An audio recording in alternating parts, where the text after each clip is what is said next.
Greetings and salutations to everybody out there in YouTube land. I'm your host once again, Dan Thornton. I want to thank you all for tuning in for this Lions Talk Live. If you haven't yet subscribed to the channel, you know, the normal YouTube stuff you're going to get, please consider doing so. And don't be afraid to smash that like button or hit the thumbs up, whatever you want to call it.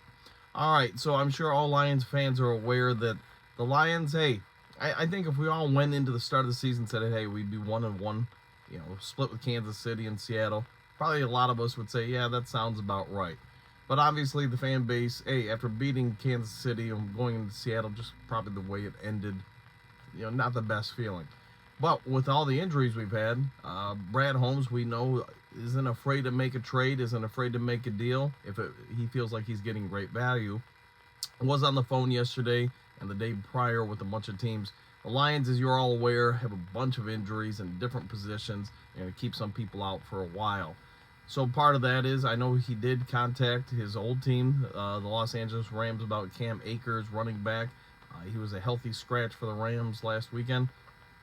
It looks like he's, you know, just testing the waters, trying to find out if he can get somebody for a very low price or, you know, basically great value for the Lions. The other part is they're looking at trying to acquire somebody along the defensive line, especially the interior defense. I'm sure we all know Lee McNeil, you know, Benito Jones, all of them. We came into the season thinking that they were going to have huge seasons, impact, etc. But here's a did you know? The Lions' three main defensive tackles are all ranked in the bottom 90 out of 114 defensive tackles in all of pro football. That's not a great stat, nor one that anybody expected Levi Onwuzurike, McNeil, or Benito Jones to have after 2 games, but it is what it is. You're probably also aware that Aiden Hutchinson leads the league in quarterback pressures, and who's just 2 people behind him? Yeah, Hutchinson has 13. Jalen Carter, the phenomenal rookie in Philadelphia, has 11, and Micah Parsons is between them along with Watt in Pittsburgh. So here's what we can say. Hey, right now, Jalen Carter looks like he could potentially be a home run hit for the Philadelphia Eagles. Yes, we had the opportunity to take him. We did trade back, but let's keep in mind, we traded back and essentially got 2 guys who are both starting for us versus 1 guy. Hutchinson's been getting quarterback pressure left and right. The problem is there's nobody else when Hutchinson flushes them out to get pressure and finish off the play. Last year, that wasn't the case. You did have some good pressure from the defensive line. So what's happening is I think the Lions are becoming a little concerned that what they thought they had on paper isn't quite there. McNeil, he had a very good second season this year. You know, I get he dropped weight to try to get more pressure on quarterbacks, but what's happening is he's not getting that same push. So did he lose some power? I guess I'll leave that for you guys to describe. Onwuzurike, hey, we'll say this. You know, nobody thought this guy would even be playing again in the NFL, and yet you got him not only playing big minutes. And the problem I'm having is you look at Levi and McNeil, they're both getting, in my opinion, way too many snaps. I mean, I think they both played over 50 snaps last week, and that's just not ideal for defensive tackles because eventually by the probably middle part of the third quarter and definitely all the fourth quarter, they're gassed. You're asking 300-pounders to consistently keep doing the same thing over and over. That's going to be tough. So Brad Holmes, it does sound like he's working on that. I don't think he's going to panic and go after things. He's not going to force a trade, but he is definitely looking at defensive tackle, running back, and wide receiver for help.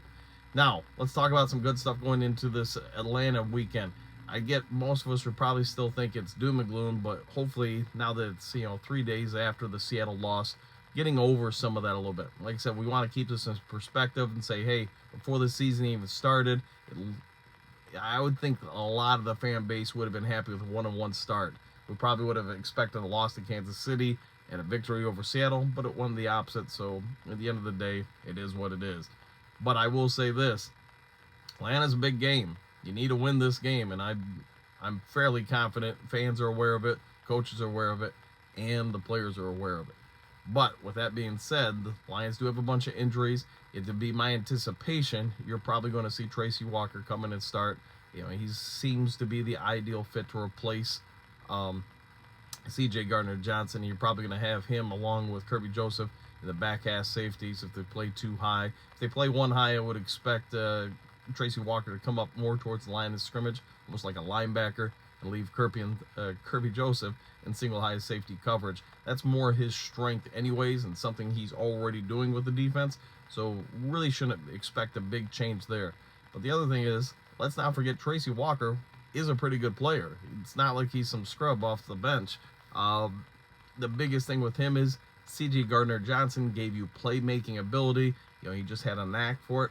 Walker, at least at this point in his career, he's a guy that nearly makes plays but doesn't always finish them off. So let's see what happens with him. Hopefully this is a great opportunity for him. But the question I have is, Walker seems like a good fit. What do we do to get more pressure on other teams? That's something Aaron Glenn's going to have to really figure out. The Atlanta Falcons offense seems like something that on paper we should do better as far as getting to the quarterback and being able to defend the pass. But the problem is, a lot of teams have also played, if you go back and watch the Atlanta's first two games, a lot of teams have played 8-man fronts on them and haven't really slowed down that run. So the Lions are going to be tested here. If they can slow down the run and stop the short pass game, Lions have a real chance here. But we're going to have to wait and see what Aaron Glenn and Dan Campbell come up with into this weekend. All right, I'm not going to bore you guys with all of it, but just quick recap. Yes, the Lions called about Cam Akers, the running back from the Los Angeles Rams. They've also called a couple other teams about potential trades for wide receiver and, more importantly, defensive tackle. When I get more specifics on that, I'll try to update you guys later today, but doing this kind of on the fly, like most things in the morning. So, anyways, if you haven't yet subscribed, please consider doing so. And if you would, hit that thumbs up button. Take care. Enjoy your day. If you have any questions, go ahead and leave it in the comment section below. See you on the next Lions Talk Live.